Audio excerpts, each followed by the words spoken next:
25 litre 50 লিটারের কত percent? তাহলে 25 লিটার 50 লিটারের কত পার্সেন্ট? তাহলে আমরা উপরে হচ্ছে 25 দেব।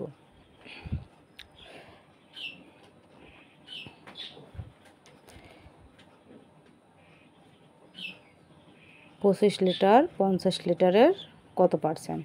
তো পার্সেন্ট বানানোর জন্য 50টাকে আমাদের আগে 100 বানাতে হবে।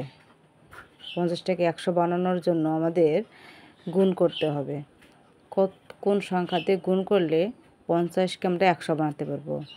তো লব এবং হরকে 2 দ্বারা গুণ করব আমরা।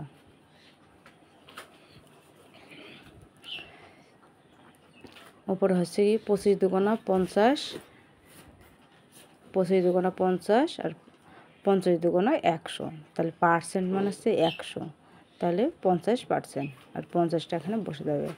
তাহলে হচ্ছে 50%। 25 লিটার 50 লিটারের 50%, এটাই হচ্ছে উত্তর। এখন হচ্ছে 2 নম্বর প্রশ্নের সমাধান।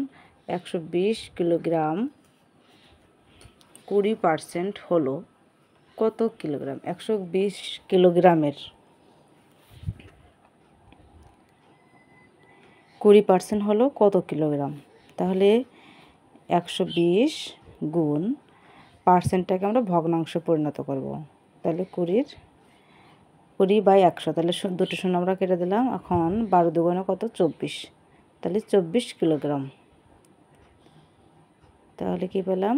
120 কিলোগ্রামের 20% হলো 24 কিলোগ্রাম। এখন আমরা 3 নম্বর অঙ্কে দেখি। 16 জন লোক হলো 1.5 জন লোকের 32%।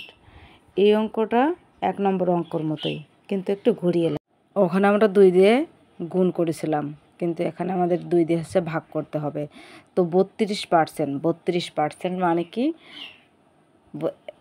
উপরে হচ্ছে 32 আর পার্সেন্ট মানে 100, তাহলে 100/32। তো আমরা যদি একে 2 দিয়ে ভাগ করি তাহলে 32 হবে। 32-এ 2 দিয়ে ভাগ করলে 16 দুগুণে 32। তো আমাদের এইভাবে অঙ্কটা করতে হবে। আমরা একে 2 দিয়ে ভাগ করব। লব এবং হরকে 2 দ্বারা ভাগ করে পাই 16 দুগুণা 32, 50 দুগুণা 100। তাহলে এই যে 16 জন লোক হলো 50 জন লোকের 32%। ওই উপরে 16টা এখানে যাবে, এই 16 উপরে 16টা হচ্ছে এই 16 জন লোক হলো 50 জন, এখানে 50 বসে যাবে। 50 জন লোকের 32%। তো বন্ধুরা, আশা করি বুঝতে পেরেছো। এই ছিল আজকের ভিডিওটা ভালো লাগলে অবশ্যই একটা লাইক করো, শেয়ার করো। ধন্যবাদ সবাইকে।